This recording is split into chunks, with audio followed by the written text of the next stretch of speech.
fund athletes.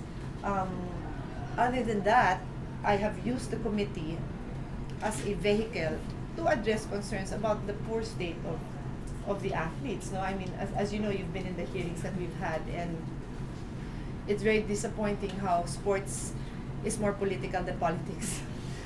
And I have personal friends in Philippine teams who have suffered from this. I really feel at the end of the day we must appoint responsible officials who really have the interests of the athletes in mind and who also have the political will to decide what sports will be promoted. Kasi we really are a small developing country. We really can't afford to develop all sports. So for me, focus on a few na medyo big time and then still fund the others so we can continue to develop. So you have to have a grassroots program and then you have to have an elite program. You cannot just have one at the expense of the other. Ang nangyayari sa atin, because we're so conscious of the goal, wala na tayong grassroots program, wala na tayong development program. So it kind of has to be both. Pero, ask ko lang po yung opinion niya about the current sports budget. Do you think it's enough? Kasi sabi ng PSC... Maliit kung sa maliit. But remember, PSC is also supposed to get budget from PAGCOR and it's not also released, no? Di ba PAGCOR supposed to... and aside from PAGCOR, meron pa, di ba, may tariffs na meron silang proceeds from customs, di ba, yung on sports equipment, hindi nila monitor yun. So sana PSC will really come up with I have not seen, baka naman meron, come up with an itemized report on where the other funds should be coming from that are not being released.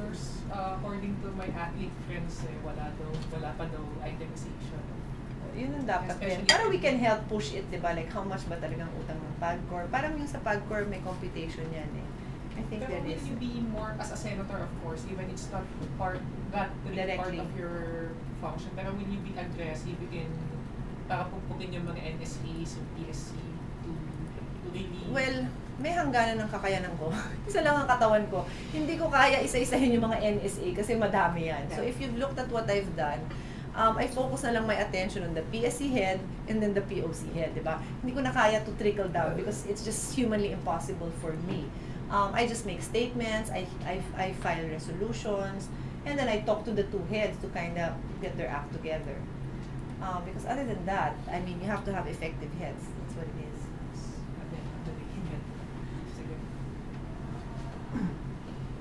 Anyone else? On a personal note, I hope you don't mind. I don't mind. I always tell people they're free to ask me any question, and I'm free to say no or not respond or respond in any way. So ask. Okay. How much is your net income or assets? Well, I can give you a I mean, Net worth. I don't know it.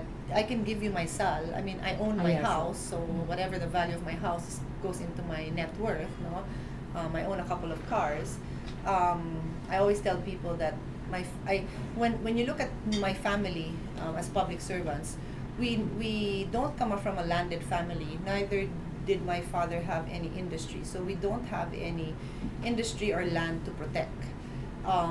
My dad was a successful lawyer. He did leave us with not much, but he left my mom with a home. He left us with some insurance.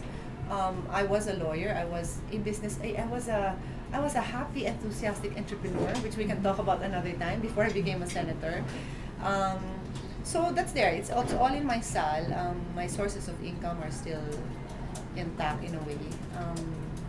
Yun. I mean, my assets are pretty much. I mean, it's public. It's there naman eh. And I have nothing to hide because I have no land. I have no rich boyfriend. What else pa ba? Yun lang. Speaking of my rich car- boyfriend, yes, I my heard car from came Davida. out in an article. Yeah, she asked you about this actor. Actor? Is parang ganun eh, pagkarinig ko sa teleradyo. Wala yata ko alam. What I Baka read naman naman yung was the Kemo. article on Mr. Right. Hindi yung Kemo, kasi nagkataon na sinabi ko when I was on the show of Mo Twister, nakwento ko lang na running has become such a hit because in all these runs, ang dami ng mga celebrities. So sabi ko, kung hindi pa ba kayo ganahan tumakbo niyan? Ewan ko pa. Kasi I mentioned it and it's in my blog, Where is Pia Now? Na in this run, si Derek Ramsey. In the next run, si Piolo Pascual. In the next run, si Aga Mulak. O diba, women? I mean, if that's what inspires you, by all means, go out and run. So that's the only link to any personality that I mentioned. Has there ever been anything on the political side where you and your brother have had opposite views? And I'm just concerned because well, no, not really a concern, but I was just curious because people will always say blood is thicker than water. So how have you resolved it if ever you were at opposite ends of a certain issue? Has there ever been a case? Yeah, like for example, JEPEPA, we had two different views. He voted for JEPEPA, I voted against it. While the discussions were ongoing, we had personal talks, and he was telling me his view, I was telling him mine. We voted differently. Really? Yeah, we did. Ganun eh. I mean, He always agrees to disagree in cases. We didn't even agree to, kumbaga yeah, foregone ano na yan. In our family, before I entered politics, I observed that na with him and my dad.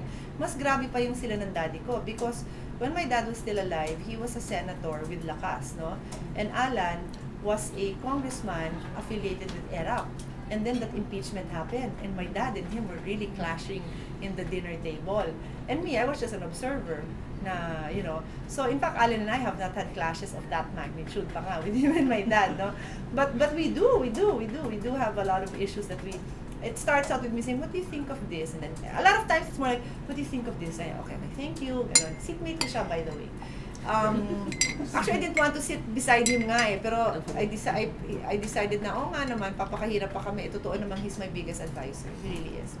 Because my two younger brothers entered politics before me. So, who else? I trust them on their judgment. But anyway, then sometimes I'll say, hey, I have this concern about this issue. What do you think? And like, just to give an example, the RH bill, no? Alan is a conservative, a guy, like he said. And he basically will take the position of no to RH. And like I said, I hate to say that one person is no and one person is yes, because at the end of the day, we agreed. Pero initially, and it was so funny kasi it happened in front of media. Nasabi ng media, again, same question, di ba, parati ba kayo nagka-agree o hindi? Tapos sabi niya, isip kami. Sabi ko, ewan ko, kasi iba yata stand namin ni ate sa RH. Bakit? Tapos sabi ko, bakit Alan? Ano ka ba? Tapos sabi ko, ha? Teka, sandali lang. Sabi ko, so, but actually, we agree. That's why going back to the RH bill, we're all pro-life. Di ba? It's just a matter of how you will resolve this issue. So ganon. So, but we have, nabagsakan ko na rin yan ng telepono. Do you still say that with the cellphone? Napatayan. Napatayan ko na yung cellphone sa inis ko. Yes.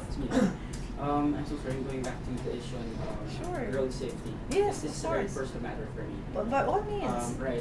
Because in the past, I always bike with a helmet. Sorry. Just so you know. A real friend of mine died because of really? some coffin with wheels.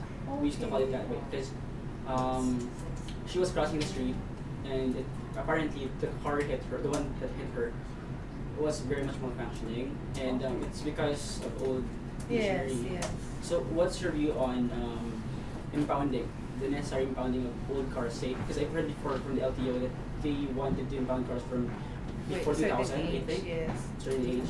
What's your take on this? Do you think that it's possible for the Philippines to at least follow this certain rule of impounding cars at least every 5 or 10 years? Yeah. Okay. We must draw a line between the right of people to whatever and safety, diba? There's always, to me, you always have to veer in view of safety. Kasi, and I'm trying to recall, there was an issue similar to this. It's very similar to, remember when there was the melamine in the milk and food safety, and you always see this thing, wait, we cannot disrupt the market kasi unfair din yun. But at some point, you have to draw the line, the safety of the people, diba? So, of course, you don't want to deprive people of their cars, no? But at what point do you say that they are endangering the lives of not just the driver, the passenger, but and to me, I think you're statistically able to compute naman, diba? At what point does it become too vulnerable to malfunction, no? And I would stand by that because it may be different, but by analogy, I am so against the proliferation. Sorry, it's different, but it's the same logic. I'm so against the proliferation of nursing schools because parents just want to send their kids to nursing schools because it's a higher education and then they have opportunity to work abroad. And then these nursing schools have a passing rate of 0 or 3 or 5%.